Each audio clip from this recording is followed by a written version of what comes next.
जानते हैं, लगता है इस वक्त पवन सिंह बहुत कंफ्यूजन में है। और कंफ्यूजन कोई ऐसी वैसी कोई छोटी कंफ्यूजन नहीं भाई, बहुत बड़ी कंफ्यूजन। जो वो एक बार कमिटमेंट कर देते हैं और उस कमिटमेंट से वो वापस उल्टे पांव लौट आते हैं। जी हाँ, हालांकि आप सभी को पता है कि कुछ दिन पहले पटना में एक इवेंट के दौरान पवन सिंह का मगही सॉन्ग के लॉन्चिंग के दौरान उनकी सभी को पता है नेपाल की वायरल टैटू गर्ल, उस लड़की ने इस इंडस्ट्री में जब से कदम रखा है तब से सिर्फ किसी न किसी स्टार को नीचा दिखाकर खुद को ऊपर उठाने की कोशिश की है और एक स्टार को, एक सुपरस्टार को गाली देकर दूसरे सुपरस्टार के पास नजदीकी बनाना चाहा है। और वो लड़की जब जब किसी सुपरस्टार के साथ काम की है और तब तब कोई ना कोई नया बवाल जो है क्रिएट किया है उसने, और उस स्टार के साथ कोई ना कोई नया ड्रामा क्रिएट हुआ ही है। जी हाँ, ठीक जैसे हल्दी लागे जान के बाद खेसारी लाल यादव के साथ काम करने के बाद उस लड़की ने एक नया कंट्रोवर्सी क्रिएट किया था, उसी तरह से ये फिर से एक बार पवन सिंह को पता नहीं किस मुंह से ये जाकर वहां पे कहती है कि पवन सिंह जैसा कोई है ही नहीं, और किस मुंह से कहती थी कि मैं पवन सिंह को नहीं जानती, मुझे नहीं जानना, मैं जबरदस्ती है क्या जान लूं। तो भाई ये तो पवन सिंह के साथ मिल गई जाके, पवन सिंह इसको माफ भी कर दिए। पता नहीं पवन सिंह ने इसलिए माफ किया कि अब ये हमारे टीम में आ गई है, मैं जो कहूंगा ये वो करेगी। अब मैं कहूंगा कि खेसारी लाल यादव को गाली दो तो गाली देगी, बट ये पता नहीं क्या सोच के पवन सिंह ने उसको माफ किया, हालांकि हम नहीं जानते।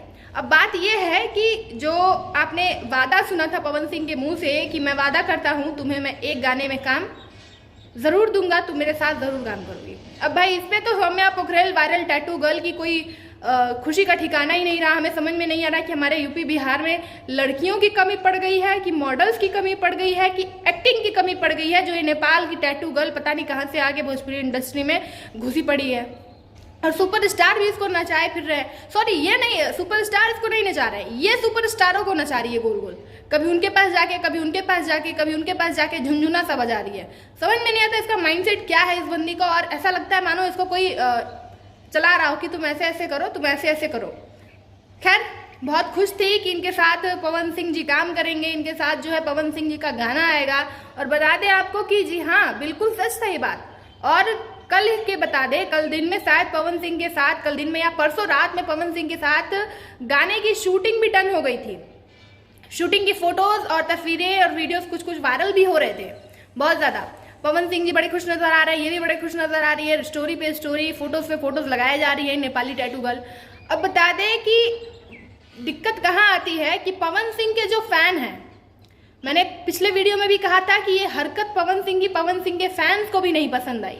पवन सिंह के फैन पूरा 100% इस विरोध में है कि उस नेपाली टैटू गर्ल के साथ पवन भैया का गाना नहीं आना चाहिए, सौम्या पोखरेल के साथ गाना नहीं आना चाहिए, बायकॉट करेंगे, बैन करेंगे, गाना नहीं आने देंगे, रिपोर्ट मारेंगे। भाई पवन सिंह के फैन कुछ इस कदर जो है विरोध में उतर गए कि आखिर में पवन सिंह के मित्र दीपक सिंह ने लास्ट में पोस्ट डाली दिया कि मैं अपने समाज में किसी भी भाई के भावनाओं को ठेस नहीं पहुंचा सकता जिन्हें मैं भगवान मानता हूं। जी हाँ, ये पोस्ट जो है कल शाम को 6 बजे आता है और इससे कुछ कुछ बातें जो है जाहिर हुई।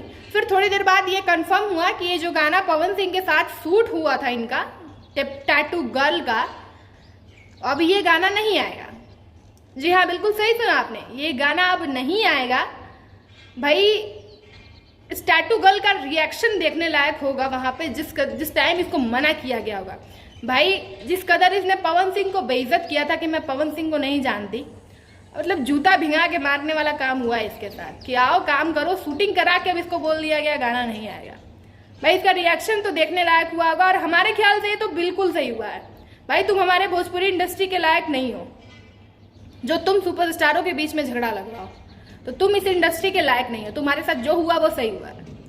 और आप जो है अगर पवन सिंह के फैन है तो आप क्या चाहते थे कि ये गाना आए या ना आए, और सौम्या पोखरेल के साथ कैसा हुआ है, क्या जो भी हुआ उसके साथ ठीक हुआ है, कमेंट बॉक्स में जरूर बताएं। या फिर उसने जो किया था उसका फल उसे मिल गया सूद समेत, आपको ऐसा भी लग रहा होगा। खैर हमें भी ऐसा ही लग रहा है। आप क्या सोचते हैं इस चीज के बारे में कमेंट बॉक्स में जरूर बताएं, और आप इस चीज के विरोध में थे या सपोर्ट में थे, कमेंट बॉक्स में अपनी राय जरूर दीजिएगा। चलिए मिलते हैं किसी अगले नए अपडेट के साथ, तब तक के लिए नमस्कार।